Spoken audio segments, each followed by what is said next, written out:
Hello beautiful people! Welcome back at Everything Nice at Mitch Succulent Love, and I'm inviting you to like and subscribe to my channel, and please hit the notification bell for more updates on my videos. Ayan, so today we have a one medium box of succulent through Baship, and this is my 11th box in the month of October. Yes, ayan. Ang bongga mo naman, Mitch. Naka-11 box ka pinaggagawa mo sa buhay mo. Ayan. So, ito ay galing kay Ma'am Wee. So, dati ko na siya no-orderan ng succulent. At bukod sa napakabait ng seller na ito, maganda din yung kanya mga succulent. And siya mismo yung nagpapalaki nitong mga succulent. Ayan. So, ito yung kanyang page. O, diba? Ito na ang aking unboxing, my 11th box in the month of October. Ayan. Unboxing queen, hindi Ayan.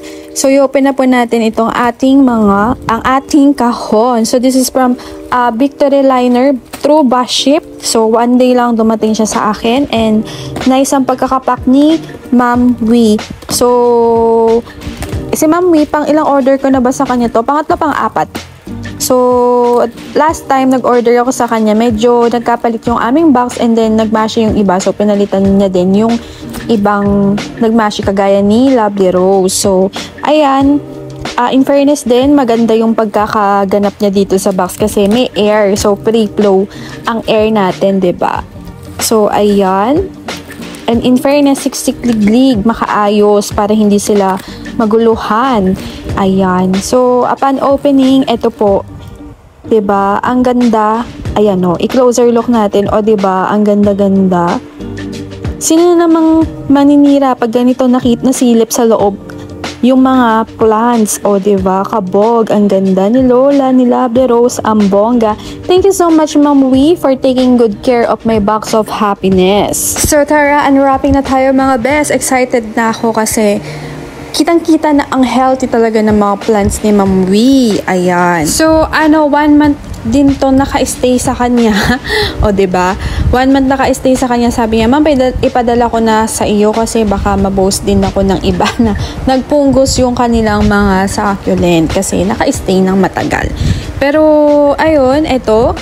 So, package ship siya. Pagka true Baship, package ship po itong mga plants. So, kung gusto nyo ganon, Baship, tas medium box, this is 200 pesos. Ayan. O, diba? Ang laki nito, Lovely Rose. At alam niyo naman, gusto ko talaga ng Lovely Rose dahil mukha nga talaga silang mga rosas. Yun nga lang, attitude sila dito sa Lowland. So, dati yung pinadala niyang Lovely Rose, free lang to ni ma'am. Sabi ko kasi, magkano yung Lovely Rose? Tapos sabi niya, ay, bibigyan na lang kita. Sabi niya ganyan. So, natuwa naman ang person dahil, ayan, binigyan nga tayo ni ma'am. So, nag-order ako ng Pearl Bone or PBN. This is, I think, 25 pesos kay ma'am. So, I'm planning to have my pots of yung isang rectangular pots ng PBN, yun nga lang, iilang piraso lang siya. So, kinulang. Anyway, abangan niyo po yung pagre-repat ko nito kasi, di ba, hindi ko na nga bini-video yung pagre-repat ko. Pero this time, ayun, magre-repat tayo. Tapos, may mga ginamit pa ako na ganda, pampahealthy ng ating succulent. Ayan. So, ito, si Robidona. Papri ni Ma'am Wee. So, gustong-gusto ko ng Robidona. Yun nga lang, medyo attitude din yung Robidona dito sa Lowland. So, hopefully this one, hindi mag-attitude sa akin. And sana, yung mga plants kasi ni Ma'am Wee, sing bait din niya, actually. Ayan. So, ito, ang ganda, si PBN. So, ang ganda ng mga kulay nila, ma-violet, 'di ba? Ayan. So, eto naman po. This one ay ayun, PBN pa rin. So, ang dami kong kinuhang PBN, 4 ba? So, tinatanong ko kay ma'am kung paano i-propagate yung PBN. Sabi niya yung variegated, mahirap daw i-propagate through leaves. Pero itong PBN, napapropagate siya sa through leaves. Ayun. So, ayan. So, this is Maroon Hill. Ayan. Ang cute niya. Parang siyang Amber Rose. So, next tayo ng i-unwrap. Ayan. So, this one ay gustong-gusto ko to. actually, ayan, si Bambino. Mabait po ito sa Lowland. Super. Yan, naghahanap ako ng ganyan and happily na meron si Ma'am Wee. Kasi yung iba kong binilhan, wala na. Ayun. So, this one naman, eto, si Queen Rose. Queen Rose nga ba to? Chari, si Silver Rose talaga siya. Ayan, chinek ko eh. So, next tayo ng unwrap. Ayan. So, this one, ayun, medyo maliit siya. Pero ito, ako, isa to sa mga gusto ko talaga. Yun nga lang, namatayan na ako ng ganito dati. Ayan. Si Carnation Fountain or Fountain Carnation. Ayan. Basta fountain siya. Tapos, basta sinearch ko siya, tapos yung nakakita ko ng malaking ganyan. Sobra ganda. Yes. So, yung ganyan, dalawa na yung namatay ko na ganyan eh. Yung isa pa, Pliny Juzelson, 2 heads yun. Tapos, parang nag-dry talaga siya. Ayun, namatay. So, hopefully this one, mabuhay ko siya. Ayan. So, this one naman ay si Bene Oihiko. Ayan. So, sabi niya, kapalit daw nung nasunog. Parang di naman siya nasunog. Yung Robidona, yun yung pinalit ni Ma'am. Pero pinadala pa rin ni Ma'am Wee, diba? So, this is Melako. 50 pesos ko lang nabili sa kanya for a lash type, diba? Ayan, no?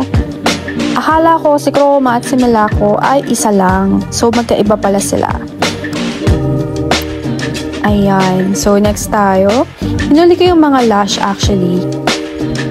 So, this one, I see variegated daw na chroma. Ayan. So, open natin. So, nabili ko to kay Ma'am ng 150 yata, 180. Basta ganun. O, diba? Lash na siya. So, kasi, diba, yung chroma, nag-bleach talaga sila. And, I think, hindi siya variegated. Talagang ganyan lang yung, ano nila, nag-bleach talaga sila. I don't know. I'm not sure. So, susunod tayo. Sunod na tayo ng unwrap. Ayan. So, diba, mas mabilis kapag ganito. Kapag true ba ship na spotted na ship. Ayan. So, this is Fabiola. Alam niyo, magaganda mga Fabiola. Bet ko sila. Para din silang para din silang si Porpo, parang ganun. Pero si Porpo sa Orum kasi makintab yung libis niya, diba? So, si Fabiola, green lang siya. Ewan ko kung anong kulay niya pag stress. Baka parang nag-red yung tips. Hindi ko alam kung tama yung sinasabi ko. So, this is Lola. For a lash Lola, this is multi-heads. Hindi siya single head. So, this is 250 pesos ko po nabili sa kanya. Ayan. Ang ganda! So, naghahanap talaga ako ng ganito. Sabi ko sa kay Ma'am Wee, ikaw Ma'am Wee, meron ka palang ganyan. Hindi ka nagsasabi. Ayan. So, thank you so much Ma'am Wee for this lash Lola. Ayan. So, that's the last na in-unwrap natin. So, let's take a closer look. And, you know, I'm so happy with this beautiful succulent from the most kind seller in the Benguet, Philippines, Charis. Ayan. So, yan. Kung gusto niyo din po ng ganyan ka-healthy na mga succulent, you can search on Ma'am Wee's page, Farmers Assorted Succulent. Ayan. Totoo, healthy talaga yung mga plants niya. At suki na din ako niyan. Si Ma'am Wee. O, diba? Ang ganda ni Labla Rose. Ayan. So, kung gusto niyo din ito, i-search niyo na ang page ni Ma'am Wee, Farmers Assorted Succulent. Ayan. So, I hope nag-enjoy din kayo at nagustuhan nyo itong aking mga napiling mga succulent. And let's support our Benguet's Farmers of Succulent. Ayan. So, thank you for watching and see you on my next video at Everything Nice at Mitch Succulent Love. Your nurse Lantita saying, God bless at laging mag-ingat. Uhuy! Abangan nyo nga po pala ang gagamitin kong potting mix dito sa mga succulent from Ma'am Wee.